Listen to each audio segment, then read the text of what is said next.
faktorial, permutasi, dan juga kombinasi. Nah, dalam kehidupan sehari-hari kita sering mengalami yang namanya situasi ketika kita memilih ataupun menyusun sesuatu.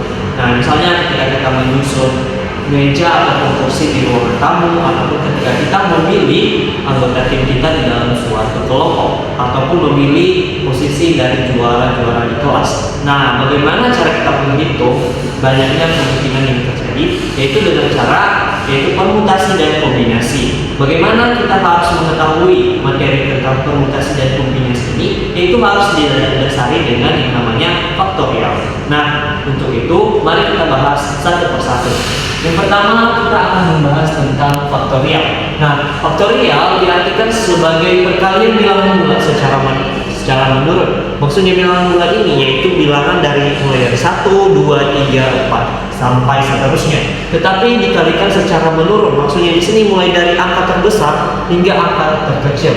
Nah, faktorial itu disebutkan dengan huruf bentuk tanda seru seperti yang terlihat di papan tulis.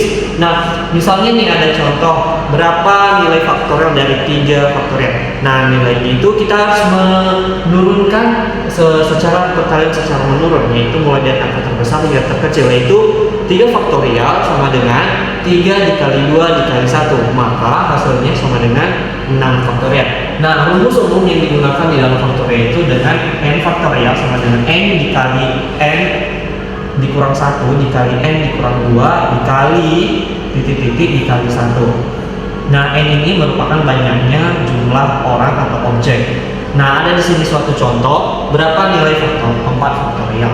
Nah, di mana 4 masukkan nilai n-nya itu 4 dikali 4 dikurang 1 dikali 4 dikurang 2 dikali 1. Nah, langsung saja kita selesaikan. 4 dikali 4 kurang 1 sama dengan 3, 4 dikurang 2 sama dengan 2 dikali 1. Maka 4 dikali 3 sama dengan 6, 6 kali 2 sama dengan 12.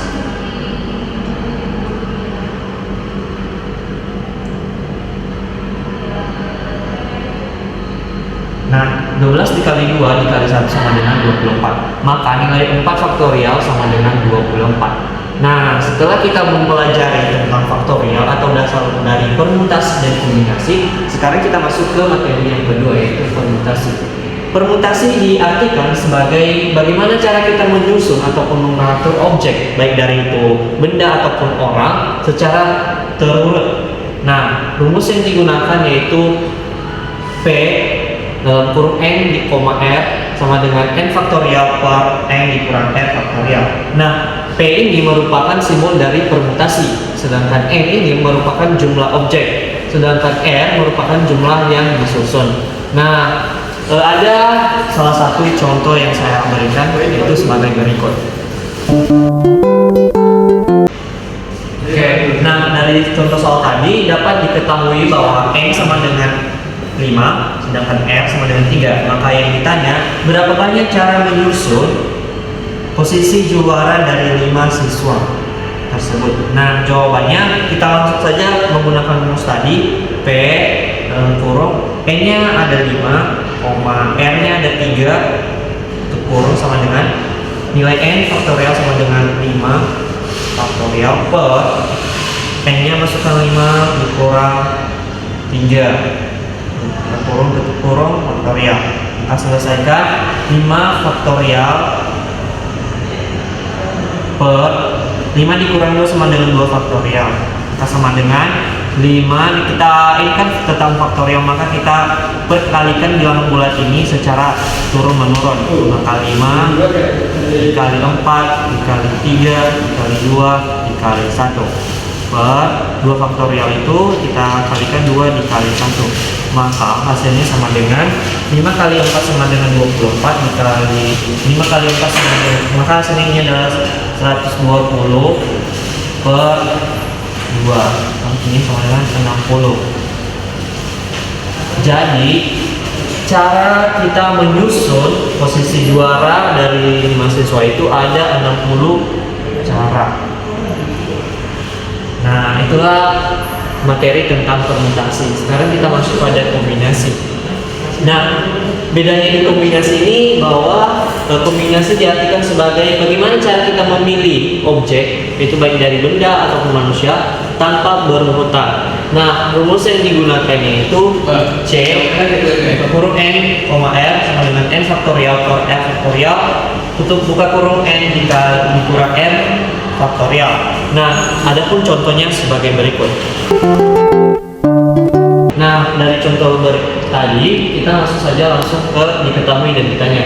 Diketahui N sama dengan 4, R sama dengan 2. Yang ditanya berapa banyak cara memilih 2 siswa dari 4 faktorial. Nah, langsung saja kita masukkan ke persamaannya, yaitu C faktorial kombinasi kurung N-nya ada 4, R-nya ada 2 kurung, maka N faktorialnya ada 4 faktorial per R-nya ada 3, 2 faktorial, N-nya ada 4 dikurang 2 kurung faktorial. Maka ini sudah kita selesaikan lagi. 4 faktorial per 2 faktorial, 4 dikurang 2 sama dengan 2 faktorial. Maka sama dengan, ini sudah kita kalikan 2 faktorial dikali 2 faktorial sama dengan, kita sederhanakan susun secara, kita kalikan secara tersusun dari kecil hingga terbesar, dari besar hingga terkecil. 4 dikali 3 dikali 2 dikali 1 per 2 faktorial sama dengan 2 dikali 1. Ini juga dikali 2 dikali 1, maka sama dengan 4 kali 3 sama dengan 12 dikali 2 sama dengan 24 per 2 kali 1 sama dengan 2 dikali 2 sama dengan 4 kali 1 sama dengan 4, maka hasilnya sama dengan 6 pilihan. Jadi ada 6 cara kita memilih 2 siswa dari 4 tersebut. Jadi kita dapat menyimpulkan pada materi kali ini, yaitu bahwa faktorial itu bertujuan untuk mengalihkan bilangan bulat secara berurutan. Sedangkan permutasi itu bagaimana cara kita menyusun dan mengatur secara terurut. Kalau kombinasi itu memilih. Jadi kata kunci dari materi ini yaitu bahwa permutasi itu kata kuncinya itu menyusun atau mengatur, sedangkan kombinasi itu memilih. Jadi demikian video pembelajaran pada hari ini. Saya ucapkan terima kasih dan jangan lupa kerjakan soal sebagai berikut dan sampai jumpa kembali. Terima kasih.